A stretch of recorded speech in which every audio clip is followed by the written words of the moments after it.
মমতা ব্যানার্জি নিজেই তো কোনো নিয়মের ধার ধারে না।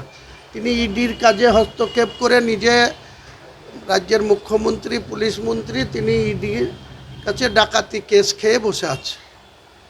সেই তার জামানায় তার পুলিশ, তার চটিচাটা এসপি সে এসব করছে। কখনো আমার মেয়ের বাড়িতে ডিস্টার্ব করছে, কখনো আমার স্ত্রীকে 20 বছর আগে যেখানে বাড়ি হয়ে আছে ওই জায়গাটা 2002 সালে আমার দলিল আছে নিজে আমার মিসেসের নামে। ওই প্লটটা 404 দাগ 4404 মানিককর মৌজা। করুণাময় ঠাকুর, হিরণময় ঠাকুর, কেষ্ট ঠাকুর, নবকুমার ঠাকুর 4 ভাইয়ের কাছ থেকে 17 শতক জায়গা ওই রাস্তার ধারে লম্বা করে কেনা। সেই জায়গার ভিতরে আরও আমার একটা বাড়ি আছে, সেখানে নোটিশ হয়নি। অথচ আরও আমার একটা ভাইপুর নামে একটা বাড়ি আছে, গোডাউন আছে পাটের, সেখানেও ওই 4403, 4402 তারা কেউ নোটিশ পেল না, শুধু মীরা সুলতানা নোটিশ পেল। তাহলে এখান থেকে বোঝা যায় এদের মতন মূর্খ।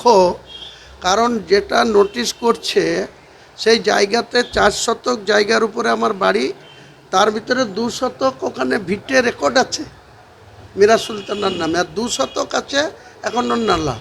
টোটালটাই ভিটে রেকর্ড করার জন্য সরকারি নিয়ম মেনে 2008 সালে ফিজ জমা দিয়ে এসডিএলও পর্যন্ত ইনকোয়ারি করেছিল, দিয়ে আমাকে বলেছিল যে হয়ে যাওয়া উচিত, কবে থেকে বাস করছেন, কিন্তু আপনি হাইলাইট ব্যক্তি, আমরা আপনার এটা পুরো করতে পারবো না, আপনার 2 শতক করে দিচ্ছি, আর 2 শতক ওই রকম থাক। আমি বলেছিলাম যা খুশি করে।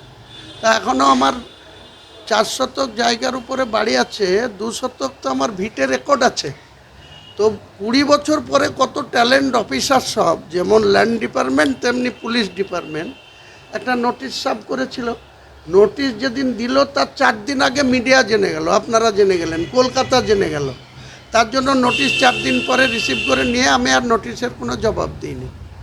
যেভাবে তৃণমূল কংগ্রেসকে ওয়ার্নিং নোটিশের জবাব আমি দেওয়ার প্রয়োজন মনে করিনি, একইভাবে তার পুলিশকে, ওই বেলারো দপ্তরকে আমি নোটিশের কোনো জবাব দিইনি। না দেওয়ার ফলে আবার দেখছি যে 54 number case, Shaktipur PS, case number 54/26, dated 5/3/2026। তো ওই যে একটা নোটিশ দিয়েছে দেখেন, এই নোটিশটার আজকে বেলা 12টায় ডেকেছে। এই যে না, কেন যাবে? আমি তো বলেছি চুপচাপ বাড়িতে থাকো। আপনাকে কি হ্যারাসমেন্ট করার জন্যই আর কি? তাছাড়া আবার কি, আমাকে চাপে রাখার জন্য, রাজনৈতিকভাবে মোকাবেলা করতে পারছে না। মুর্শিদাবাদ জেলায় হুমায়ুন কবিরকে অপ্রাসঙ্গিক করে দেবো এটা ভেবেছিল। এখন হুমায়ুন কবিরের যে প্রক্রিয়া শুরু হয়েছে রাজনৈতিক, তাতে ট্যাবলেট খেয়ে ঘুমাতে হচ্ছে ভাইপুকে, পিসিকে। কাজেই তার লোকরা তো এইসব করবে।